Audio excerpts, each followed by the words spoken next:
오늘 저는 여러분과 함께 하나님의 뜻이 있는 곳에 길이 있다, 이 제목으로 말씀을 나누겠습니다. 어떤 사람이 제게 와서 이런 질문을 했습니다. 목사님, 사람으로 해결할 길이 없는 문제도 하나님께서는 해결할 방법이 있습니까? 그래서 제가 이런 말을 했습니다. 형제님 주위에 있는 이 많은 사람들 중 얼굴이 똑같은 사람 본 적이 있습니까? 60억 인구의 얼굴이 다 다르고 과거에 산 사람의 얼굴도 다르고 장차 태어날 사람의 얼굴도 다 다릅니다. 불과 손바닥 2개만한 넓이의 얼굴 면적에 끝도 없고 한도 없는 얼굴 형상을 만드시는 하나님의 해결법이 얼마나 광대하다는 것을 생각해 보십시오. 문제에 대한 인간의 해결책은 불과 몇 개지만 하나님께는 무한한 해결책이 있습니다. 하나님께서 뜻하시면 길은 얼마든지 있습니다. 하나님의 뜻이 이루어지기 위해서는 천상천하에 어떠한 기적도 일어날 수가 있습니다. 그러므로 하나님의 뜻만 알면 한이 없이 강하고 담대하게 기도하고 구하고 믿고 불가능에 도전할 수 있습니다. 그와 같이 제가 대답을 했습니다. 여러분, 모세가 어떻게 그렇게 두려움이 없는 강하고 담대한 믿음을 가질 수가 있었습니까? 그 이유는 모세는 분명하게 이스라엘 백성을 애굽에서 인도해 내어서 젖과 꿀이 흐르는 가나안 땅까지 도달하는 것은 하나님의 뜻이라는 것을 확실히 알고 있었습니다. 성경에 내가 너를 바로에게 보내어 내 백성을 인도하여 내게 하리라고 주님 말씀하셨고, 또 출애굽기 3장 10절과 17절에 내가 너희를 애굽의 고난 중에서 인도하여 내어 젖과 꿀이 흐르는 가나안 땅으로 올라가게 하리라고 말씀을 하시기 때문에 모세는 낮과 같이 환하게 이스라엘 백성을 애굽에서 인도하여 가나안까지 가는 것이 하나님의 뜻인 것을 알았습니다. 하나님의 뜻이 있는 곳에는 반드시 길이 있다는 것을 모세는 확실하게 알 수가 있었습니다. 그래서 홍해의 막다른 골목에 도착해서도 모든 이스라엘 백성이 좌절과 절망에 처하여 아우성을 쳐도 모세는 길이 있다는 것을 알았습니다. 왜? 하나님의 뜻이 있으면 길이 있습니다.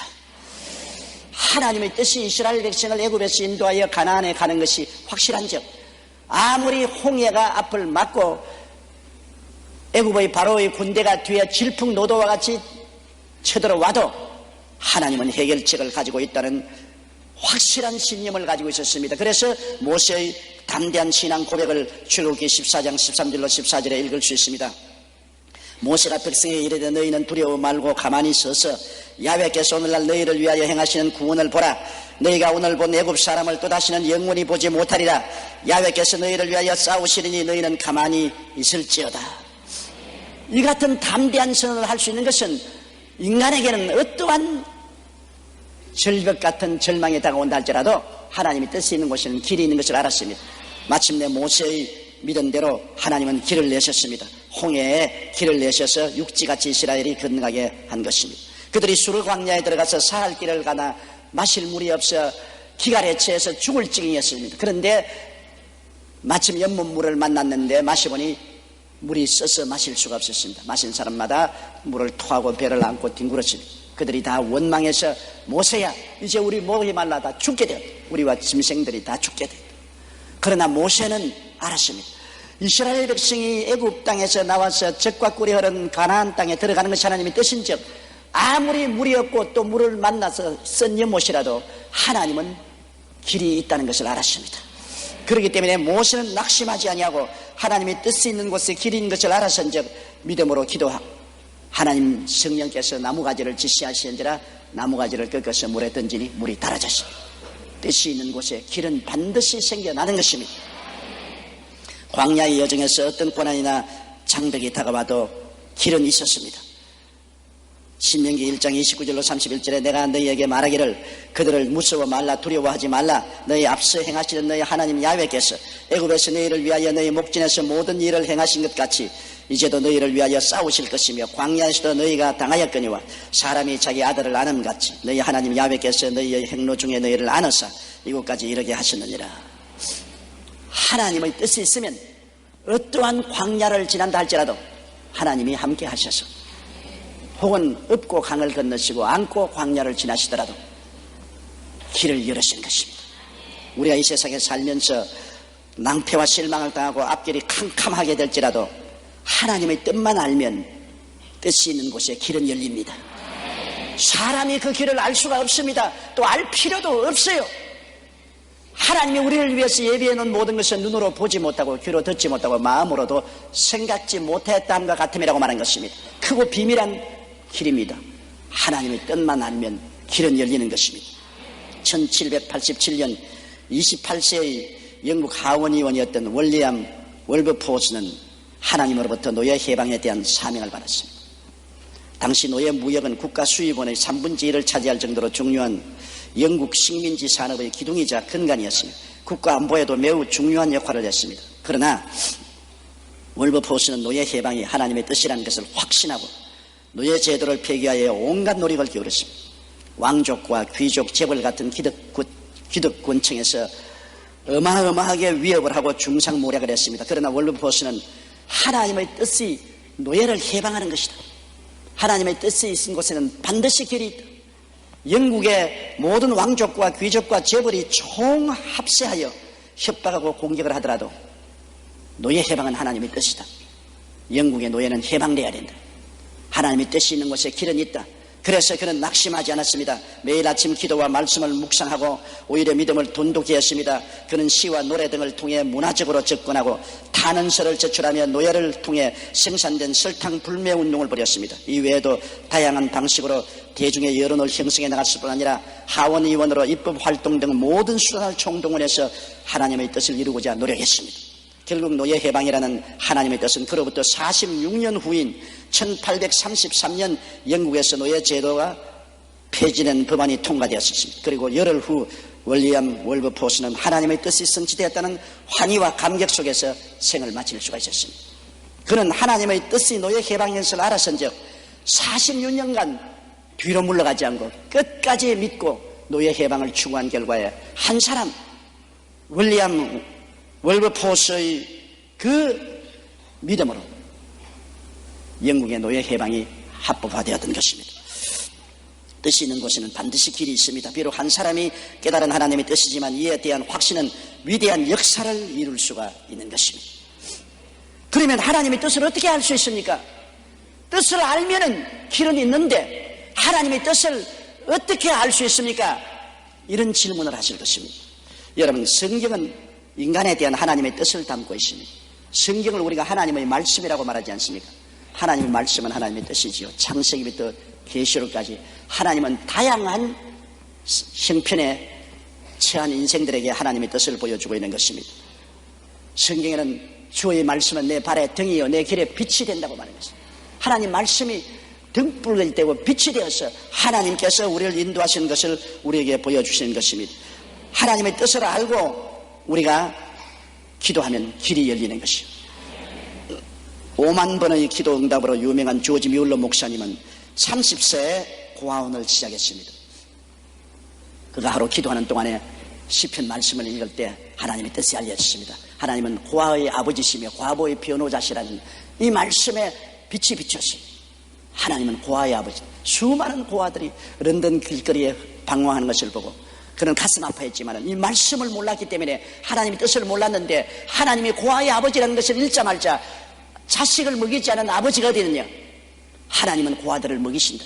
그래서 그는 고아원 총무가 되기로 결심을 하고 하나님의 뜻을 따라 일평생을 엎드려 기도만 했습니다.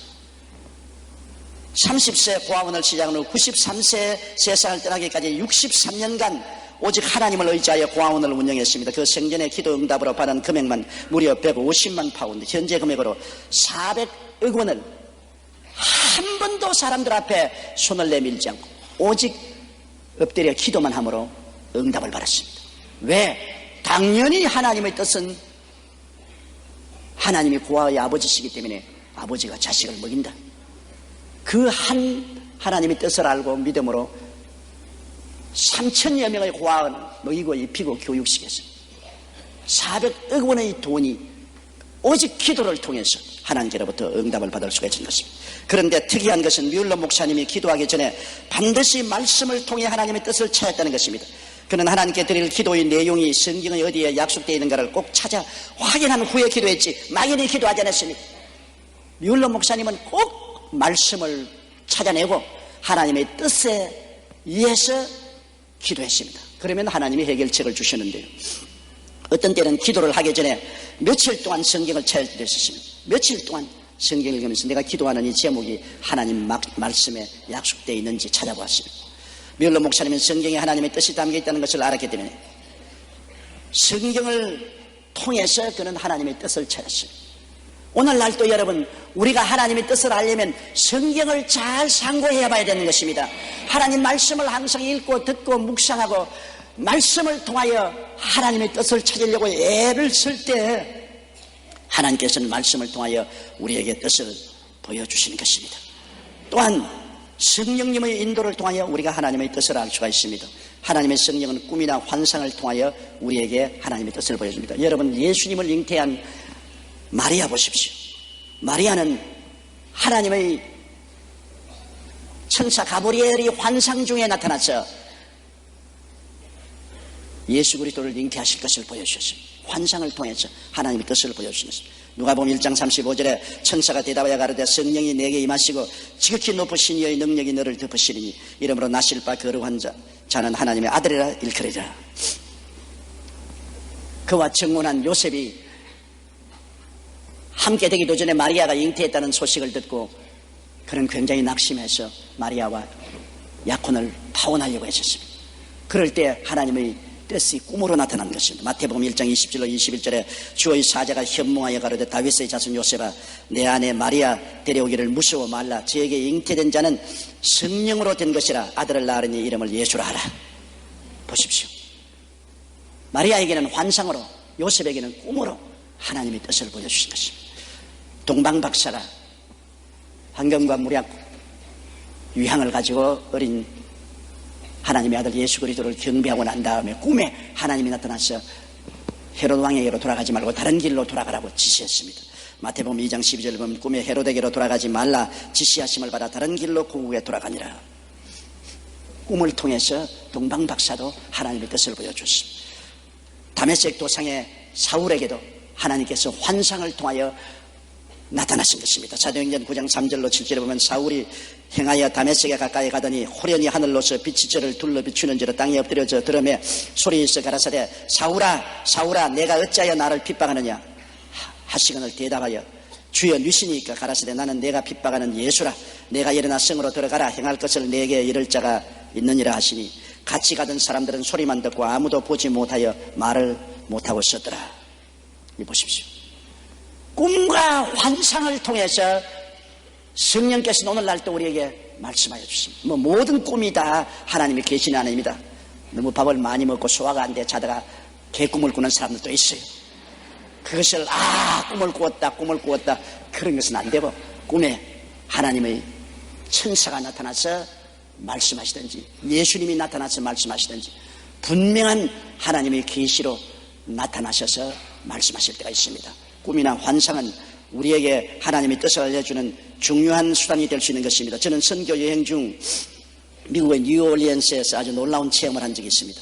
토요일에 비행기를 타고 루이빌에 가서 미국 교역자 600명을 대상으로 교회 성장 세미나를 한 후에 한인교회에 가서 다시 1시간 강의를 하고 주일 아침에는 2부 예배를 인도하고 다시 오클라호마로 비행기를 타고 가서 텔사에 가서 2000여 명의 성도들에게 설교를 했습니다. 몸이 너무 지쳐서 솜같이 되었습니다. 그래서 기도해 달라고 몰려든 사람을 피하기 위해서 목사님 사무실에 숨었습니다. 그런데 어떻게 알고 한 한국 부형님이 그곳을 찾아왔습니다. 그분은 폐암으로 거의 죽어갈 지경이라며 기도를 요청해 왔습니다. 그래서 제가 물었습니다. 당신 어떻게 내게 온 사람입니까? 그는 시카고에서 왔어요. 그러니까 놀라운 말을 했습니다. 저는 목사님이 미국에 오신다는 것을 전혀 몰랐습니다. 그런데 꿈에 하나님께서 조용기 목사가 루이지니아의 뉴올리언스의 교역자 수양회를 인도하러 오니 찾아가 안수를 받아라. 그렇게 말씀을 하시더랍니다. 그래서 전화로 목사님이 행적을 수소문해서 시카고에서 여기까지 왔습니다. 분명히 나는 그분을 만나본 적이 없는 초면인데 꿈에 하나님의 계시에서 찾아왔습니다. 그래서 제가 간절하게 안수기도를 하고 돌려보냈는데 그 다음 제게 전화를 걸어왔습니다. 안수 받기 전에 숨이 답답해서 큰 고통을 당했는데 안수를 받은 날 저녁에 기침을 하니까 폐암 덩어리가 목에서 꿀꺽꿀꺽 넘어가더니만 깨끗이 나아버리고 말았다는 것입니다. 꿈에 하나님이 나타나서 하나님의 뜻을 보여준 것입니다. 여러분들도 때때로 성령께서 꿈에 나타나서 여러분을 인도할 때가 있을 것입니다. 그리고 또 마음의 묵시나 깨달음을 통해서 하나님 뜻을 말씀하는 것입니다. 꿈도 아니고 환상도 아닌데 기도하는 중에 성령께서 마음에 고요하고 잠잠하게 말씀해 주신다. 우리 교회 자매님 한 분은 난소에 물혹이 생기고 간에 혹이 생겨서 고통 중에 금식기도에 나서 기도를 하는데 하나님께 헌금을 준비해서 헌금통에 넣는데 헌금을 거두는 분이 어깨에 손을 얹고 축복기도를 해주시죠. 그런데 갑자기 마음속에 하나님의 음성이 들려오는데 고요하고 잠잠하게 내가 병고침 받으러 왔구나. 내 병이 나았나니라. 너무나 감격하고 고마워서 집에 돌아와서 병원에 가 조사하니까 난소의 물혹도 간의 물혹도 다 사라져버리고 말았더라고요. 마음의 잠잠한 묵시와 깨달음을 통해서 하나님께서 말씀하는 것입니다. 잠언서 4장 20절에 내 아들아 내 말에 주의하며 나의 이르는 것에 내 귀를 기울이라고 말씀하셨으니 마태복음 11장 27절에 아버지 외에는 아들을 아는 자가 없고 아들과 또 아들의 소원대로 계시를 받는 자 외에는 아버지를 아는 자가 없느니라. 계시입니다. 마음에 계시지요. 여러분이 예수를 구주로 믿은 것은 하나님께서 성령으로 아들을 계시해 주었기 때문에 믿은 것입니다. 예수님을 본 적도 없고 예수님 옷자락 만진 적도 없지만은 예수님을 하나님의 아들로 묵시가 마음속에 다가왔기 때문에 깨달은 것입니다. 누가복음 24장 45절에도 이에 저희 마음을 열어 성경을 깨닫게 하십니다. 마음에 묵시가 오든지 마음이 열려서 깨달음이 온다. 마태복음 13장 19절에도 아무나 천국 말씀을 듣고 깨닫지 못할 때는 악한 자가 와서 그 마음에 뿌리온 것을 빼앗나니 이는 곧 길가에 뿌린 씨라고 말한 것입니다. 미국의 카네이션 밀크는 세계적인 회사로 우유 이외에도 여러 물건을 취급하는 곳입니다. 그 회사의 부사장은 저와 굉장히 가까운 친구입니다. 신령하고 기도 많이 하고 은혜가 넘친 하나님의 성회의 교회 집사였습니다. 그런데 그분이 어느 날 밤 자다가 일어나서 기도를 하는데 갑자기 성령이 그에게 임하시더니 이렇게 말씀을 하셨습니다. 얼마 있지 않으면 달러가 절하될 것이고 독일의 마르크가 비싸질 것이니 빨리 모든 달러를 정산해서 마르크를 사들여라. 이 말씀을 듣고 그는 그 이튿날 사무실에 출근하자마자 전 세계에 있는 지사에 연락해서 달러를 전부 팔아서 마르크로 바꾸라고 했습니다. 그러자 모든 직원들 사이에 우리 부사장 정신이 돈 것이 아닌가, 갑자기 달러를 팔고 독일의 마르크화를 사라니 이 무슨 일인가, 큰 소동이 일어났습니다. 그러나 이 부사장은 하나님의 묵시를 받았기 때문에 자기 목을 걸고 전 세계 지사에게 달러는 다 팔고 마르크로 바꾸라고 했습니다. 그런데 한 열흘이 지난 후에 닉슨 대통령이 갑자기 달러를 평가절하시겠습니다. 자연히 달러의 가치는 떨어지고 마르크의 가치가 높아졌습니다. 달러를 마르크로 바꾼 이 회사는 자연히 돈 방석 위에 올라앉게 됐습니다. 수천만 달러를 눈 깜박할 사이에 벌었습니다. 온 회사 직원들이 우리 부사장님은 천재다, 어떻게 그것을 알았을까 하며 감탄했습니다. 급기야 부사장은 FBI의 조사까지 받게 됐습니다. FBI에서는 그에게 혹시 닉슨 대통령하고 공모한 것이 아닌가, 그러지 않고서 어떻게 달러를 평가절하하기 열흘 전에 달러를 다 팔아서 마르크를 살 수 있는가라고 질문했습니다. 그러자 부사장은 나는 닉슨 대통령과 공모한 적이 없습니다. 나는 닉슨 대통령의 마음을 이미 알고 계시던 성령님과 교통을 했을 따름입니다. 성령이 주시는 지식과 지혜의 말씀의 은사로 말미암아 부사장은 회사에 큰 이익을 가져다 주었을 뿐 아니라 그 대가로 많은 보너스를 받아서 일할 필요가 없어 은퇴하고 지금도 놀고 있어요. 그때 돈을 하도 배당을 많이 받았어요. 일할 필요가 없어 하나님 사업만 하고 놀고 있는 것입니다. 성령께서 우리가 기도할 때 우리가 알지 못하는 크고 비밀한 일을 계시해 주시는 것입니다. 그러므로 꿈과 환상뿐 아닙니다. 마음의 묵시와 깨달음을 통해서 우리에게 하나님의 뜻을 보여주시는 것입니다. 그리고 또한 가장 평범하게 하나님 뜻을 아는 길은 마음의 소원을 통해서 하나님이 보여주신 것입니다. 빌립보서 2장 13절에 너희 안에서 행하시는 이는 하나님이시니 자기의 기쁘신 뜻을 위하여 너희로 소원을 두고 행하게 하시나니, 시편 107편 30절에 야훼께서 저희를 소원의 항구로 인도하시는도다. 시편 17절에 야훼여 주는 겸손한 자의 소원을 들으셨으니. 마음에 기도할 때 끝없는 소원이 일어납니다. 그건 뭐 오늘 아침에 일어났다 오늘 저녁 사라지는 소원이 아닙니다. 불길같이 소원이 일어납니다. 자고 나도 그 소원, 깨어나도 그 소원, 마음속에 소원이랍니다. 머릿속에 일어나는 소원이 아니고 배꼽 밑에서 올라오는 소원입니다. 뱃속에서부터 소원의 불길이 기도할 때 일어납니다. 소원이 일어납니다. 그 집을 사라, 그 집을 사라, 그 땅을 사라. 우리 부총리처럼 그렇게 사는 것이 아니고 성령의 인도를 통해서 그 땅을 사라, 그 땅을 사라. 이 사업을 하라, 이 사업을 빨리 팔아라, 그 사람과 결혼하라. 뭐 여러 가지 우리 삶에 있어서 기도하고 간구할 때 뱃속에서 넘쳐나오는 소원이 나옵니다. 그냥 왔다 갔다 하는 소원이 아니에요. 구름 기둥과 같고 불 기둥과 같이 마음속에 소원이 일어나는 거죠. 아무리 꺼버려도 꺼지지 않습니다. 잊어버리려도 잊어버리지 않고 끊임없이 소원이 불길같이 일어납니다. 그럴 때는 하나님이 그 소원을 통해서 우리를 인도하실 때인 것입니다. 그리고 또 소원이 일어남과 동시에 하나님은 환경을 통해서 우리를 종종 인도하십니다. 우리는 둔하지 않아요. 그렇기 때문에 하나님은 우리가 살고 있는 몸담고 있는 환경을 통해서 우리에게 말씀하실 때가 많습니다. 베드로가 욥과 시몬이라는 피장의 집에서 묵고 있을 때 하루는 점심 먹으려고 할 동안에 준비한 동안에 다락에 올라가서 기도하는데 하늘에서 보자기가 내려왔어요. 많은 짐승들이 보자기에 빡 들어차는데 하나님이 잡아 먹어라. 하나님 부정한 것은 내가 먹지 않습니다. 하나님이 깨끗게 한 것을 부정하다고 하지 마라. 보자기가 3번 이렇게 하늘에서 내려왔다가 올라가고 내려왔다 올라가고 내려갔다 올라가고 이게 뭔가 생각하고 있는데 바깥에서 사람들이 여기에 베드로라는 사람이 있습니까? 찾습니다. 그래 누구냐고 물으니까 그들은 백부장의 보냄을 받아서 베드로를 찾아 시몬 베드로를 찾아서 왔으니 여기 계시냐. 그런데 성령께서 이렇게 말씀하십니다. 사도행전 10장 19절로 20절에 베드로가 그 환상에 대하여 생각할 때 성령께서 저들을 말씀하시되 두 사람이 너를 찾으니 일어나 내려가 의심치 말고 함께 가라. 내가 저희를 보내었느니라. 백부장 고넬료가 로마의 군인인데 하나님의 계시를 받아서 피장 시몬의 집에 있는 베드로를 청하기 위해서 보냈습니다. 그런데 베드로가 하나님 환상을 보고 난 다음에 환경에서 그 사람들이 문을 두들기고 찾아왔습니다. 그래서 환상 본 것과 자기 환경에서 일어난 것이 일치가 되었습니다. 그래서 하나님의 뜻인 줄 알고 그는 그들과 함께 고넬료의 집에 가서 말씀을 전가하고 성령의 역사에 일어나서 이방인의 오순절 운동이 일어난 사건을 우리가 성경에서 읽을 수가 있습니다.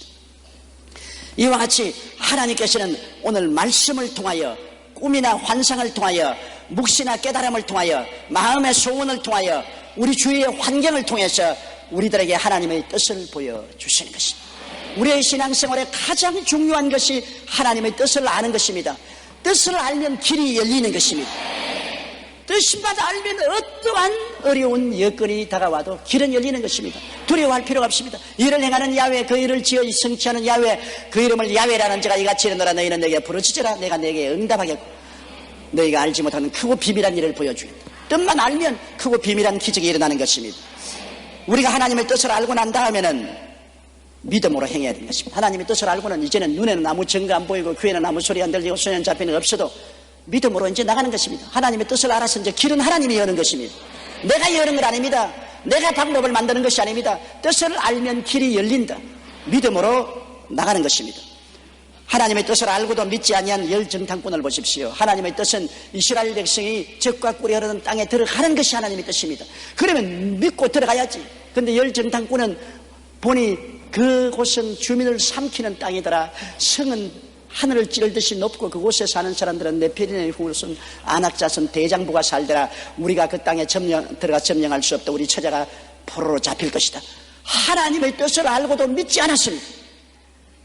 그들은 인본주의적으로 생각했습니다. 하나님의 뜻을 알고도 믿지 아니하므로 하나님은 그들에게 진노한 것입니다. 히브리서 3장 18절로 19절에 또 하나님이 누구에게 맹세하사 그 안식에 들어오지 못하리라 하시느뇨 곧 순종치 아니하던 자에게가 아니냐 이러보건대 저희가 믿지 아니함으로 능히 들어가지 못한 것이라. 그러나 여호수아와 갈렙은 하나님의 뜻을 알았기 때문에 아무리 땅을 삼키는 주민을 삼키는 땅이라도 성이 높더라도 대장부들이 살더라도 하나님의 뜻이 들어가는 것이기 때문에 길은 하나님이 여신다. 들어가자. 하나님이 그들을 우리에게 밥으로 주셨다. 들어가자. 하나님의 뜻을 알고 무조건 하고 믿고 들어간 그들은 후손들과 함께 40년 후에 가나안 땅에 들어갔으나 하나님의 뜻을 알고도 거역한 이스라엘 백성과 열정탐꾼은 다 멸망받고 말한 것입니다. 여러분, 예수님이 한번 광야에 나갔는데 남자만 5,000명, 부녀자 기만 명이 와서 말씀을 듣고 해그름에 배가 고파 그들은 풀밭에 들어 누웠습니다. 그때 예수님께서 빌립을 불러서 말씀하셨습니다. 요한복음 6장 5절로 7절에 빌립에게 이르시되 우리가 어디서 떡을 사서 이 사람들로 먹게 하겠느냐 하시니 이렇게 말씀하시면 친히 어떻게 하실 것을 아시고 빌립을 시험코자 하심이라. 빌립이 대답하되 각 사람으로 조금씩 받게 할지라도 200데나리온의 떡이 부족하리이다. 하나님의 뜻을 이미 주님은 빌립에게 보여준 것입니다. 어디에서 떡을 사서 이 많은 사람을 먹게 할고 그것은 주님이 그들을 먹게 하시기를 원하신다는 것입니다. 다른 성경에는 예수님께서 내가 저들을 굶주려서 돌려보낼 수 없다. 먹을 것을 주라. 그렇게 말씀하셨다고 부연해서 해석을 하고 있는 것입니다. 분명히 주님의 뜻을 보았는데도 불구하고 빌립은 주님의 뜻을 그대로 믿어야 되는데 주님의 뜻에다가 자기 해석을 했습니다. 주님 이곳은 광야입니다. 시간이 늦었습니다. 떡 살 곳도 없고 300데나리나 되는 큰 거금이 있어야 조금씩 떡을 먹일 수 있습니다. 그러므로 할 수 없습니다. 인간적인 생각으로 하나님의 뜻을 해석하지 말아야 됩니다. 인간적인 생각으로 하나님의 뜻을 해석하면 아무것도 못합니다. 하나님의 뜻이 있으면 길은 하나님이 내시는 것입니다. 눈에는 아무 증거 안 보이고 귀에는 아무 소리 안 들리고 손에는 잡히는 것 없어도 길은 하나님이 내시는 것입니다. 이스라엘 백성이 광야에서 고기를 달라고 부르짖을 때 모세가 하나님께 부르짖으니까 하나님이 하루 이틀 또 아닌 한 달 동안 고기를 먹여주겠다고 말씀하실 때 모세가 기절초풍을 했습니다. 민수기 11장 22절로 23절에 그들을 위하여 양떼와 소떼를 잡은들 조카오며 바다의 모든 고기를 모은들 조카오리까. 야훼께서 모세에게 이르시되 야훼의 손이 짧아졌느냐 내가 이제 내 말이 내게 응하는 여부를 보리라. 보십시오. 모세조차도 이스라엘 백성 300만 명이 한 달 동안 고기를 먹여주겠다 하니까 도저히 인간으로 해석이 안 되므로 하는 말이 그들을 위하여 양떼와 소떼를 잡은들 족하며 바다의 모든 고기를 모은들 족하오리까. 하나님 이 사람아 하나님의 손이 짧아지느냐. 뜻이 있으면 길이 있나니라. 뜻이 있는 곳에 길이 열리는 것입니다. 마태복음 13장 58절에도 저희의 믿지 않음을 인하여 거기서 많은 능력을 행치 아니하니 능력 행하는 것이 하나님의 뜻이었으나 안 믿으면 행할 수가 없어요. 누가복음 8장 25절에도 너희 믿음이 어디 있느냐 하셨습니다. 뜻이 있는 곳에 길이 있음을 믿고 행해야 됩니다. 안드레 보십시오. 안드레는 예수님의 뜻은 이 모든 사람을 먹이는 것이구나. 안드레는 빌립과 같은 제자인지만 예수님의 질문을 안 받았음에도 불구하고 이 사람들을 먹이는 것이 주의 뜻이구나. 그러므로 그는 맞았어. 광야야. 맞았어. 해그름이야. 시간이 없어. 맞았어. 떡 살 곳도 없어. 맞았어. 돈도 없어. 그러나 예수님의 뜻이 먹이는 데 있으면 길은 열릴 것이다. 그래서 그는 나가서 어린아이 점심 도시락 구해가지고 보리떡 5개와 물고기 2마리를 가지고 부끄럽게 예수께 나왔습니다. 주님 이 많은 사람에게 이 보리떡 5개와 물고기 2마리로서 어떻게 먹이겠습니까? 그러나 주님 뜻이 있는 곳에 기적이 일어날 줄 알고 가지고 왔습니다. 주님이 기뻐하사 빌립은 그대로 두고 안드레를 청해드려서 보리떡 5개와 물고기 2마리로 주님이 축사했습니다. 그러자 떡을 떼어주면 또 생기고 떼어주면 또 생기고 고기는 나누어주니 또 생기고 또 생기고 모든 사람들이 배불리 먹고 12바구니가 남게 된 것입니다. 뜻이 있는 곳에 길은 반드시 주님이 엽니다. 마가복음 9장 23절에 할 수 있거든이 무슨 말이냐 믿는 자에게는 넘치 못하심이 없느니라. 마가복음 11장 23절에 누구든지 이 산들에 들려 바다에 던지려 하며 그 말한 것이 이룰 줄 믿고 마음에 의심하지 아니하면 그대로 때리라. 요한복음 55장 7절에 너희가 내 안에 거하고 내 말이 너희 안에 거하면 무엇이든지 원하는 대로 구하라. 그리하면 이루리라. 하나님의 뜻이 있으면 불가능한 곳에도 길이 열립니다. 뜻이 있는 곳에 홍해의 수도 열리고, 뜻이 있는 곳에 쩐물이 달게도 되고, 뜻이 있는 곳에는 만나도 내려오고 메추라기도 오는 것입니다. 목회자여 전도자였던 맥코이 목사님은 50년간의 목회를 마무리하고 71세에 은퇴했습니다. 그런데 마침 이때 인도에서 온 한 선교사가 교회를 방문하여 선교사 파송을 요청했습니다. 은퇴식에 와서 선교사 파송을 요청했습니다. 그 선교사는 강단에 서서 선교에 헌신해야 하는 이유에 관해 설교했습니다. 그리고 설교를 마친 후에 맥코이 목사님에게 다가오더니 귀에 대놓고, 저는 하나님께서 이 일을 맡길 일꾼을 회중들 가운데 찾는다는 거 생각하지 않습니다. 하나님은 은퇴하신 맥코이 목사님 당신을 인도로 부르십니다.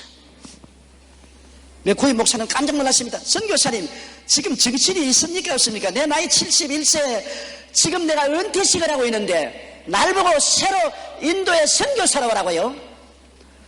저는 해외 나가 본 적도 없어요. 배를 타는 것도 무서운데 비행기를 타고 어떻게 선교를 나간단 말입니까? 그건 아무리 생각해도 제게는 무리입니다. 나는 못 가요. 그러고 난 다음 집에 돌아와서 이 맥코이 목사님이 웃으면서 50년 목회를 마치고 내가 이제 은퇴를 했는데 날 보고 선교사로 오라고 그러고서 기도를 하니까 하나님 성령께서 맞았어. 나의 뜻은 너가 선교사로 재출발하는 것이다. 깜짝 놀랐습니다. 하나님의 뜻이 임하십니다. 하나님, 나는 나이가 71살입니다. 이제 늙고 힘이 없는데 어떻게 합니까? 그것은 내게 맡겨라. 내 뜻을 네가 받아들이기만 해라. 그래서 맥코이 목사님은 인간적인 생각과 이성의 판단을 내려놓고 하나님의 부르심에 순종하기로 결심했습니다. 그 일과 71세의 나이에 인도로 떠났고 그 무려 15년 동안 인도 선교사로 훌륭하게 성공을 해서 많은 영혼을 구원하고 교회를 세우고 86세로 세상을 떠나기 전까지 맥코이 목사님은 전 세계를 돌면서 복음을 전했고 많은 사람을 그리스도로 인도할 수가 있는 것입니다. 뜻이 있는 것이 길이 열리는 것입니다. 나는 못한다, 나는 안 된다, 나는 할 수 없다는 말 하지 말아야 돼요. 뜻이 있으면 믿음으로 나가야 되는 것입니다. 눈에는 아무 증거 안 보이고 귀에는 아무 소리 안 들리고 손에는 잡힘이 없어도 이성과 감각적인 판단을 의지하지 말고 하나님을 믿고 그 음성에 순종하여 나가면 하나님의 기적이 따라오게 되는 것입니다. 하나님께서는 모세의 후계자 여호수아에게 하나님의 뜻을 분명히 말씀해 주었습니다. 여호수아기 1장 1절로 4절에 야훼의 종 모세가 죽은 후에 야훼께서 모세의 시종 눈의 아들 여호수아에게 일러 가라사대, 내 종 모세가 죽었으니 이제 너는 이 모든 백성으로 더불어 일어나 이 요단을 건너 내가 그들 곧 이스라엘 자손에게 주는 땅으로 가라. 내가 모세에게 말한 바와 같이 물은 너희 발바닥으로 밟는 곳을 내가 다 너희에게 주었노니 곧 광야와 여레바단서부터 큰 하수 유브라데에 이르는 해쪽 속의 온 땅과 해지는 편대까지 너희 지경이 되리라. 여호수아에게 하나님의 뜻을 분명히 보여주었습니다. 그러면 여호수아가 말했을 거 아닙니까? 이거 어떻게 합니까?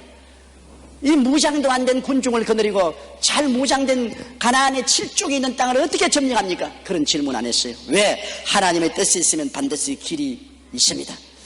하나님의 뜻이 있으면 길이 있지만은 그 길을 가는 데는 고난과 시련도 다가오는 것입니다. 그러나 하나님의 뜻은 반드시 이루어지므로 성경에는 마음을 극히 강하게 하고 담대히 하여 두려워하지 말고 놀라지 말라고 말했었습니다. 여호수아 1장 9절에 내가 내게 명한 것이 아니냐, 마음을 강하게 하고 담대히 하라. 두려워 말며 놀라지 말라. 내가 어디로 가든지 내 하나님 야훼가 너와 함께 하느니라 하시니라. 하나님의 뜻을 알면은 강하고 담대하고 두려워하고 놀라지 말고 믿음으로 나가는 여러분 되시기를 주의 이름으로 축원합니다.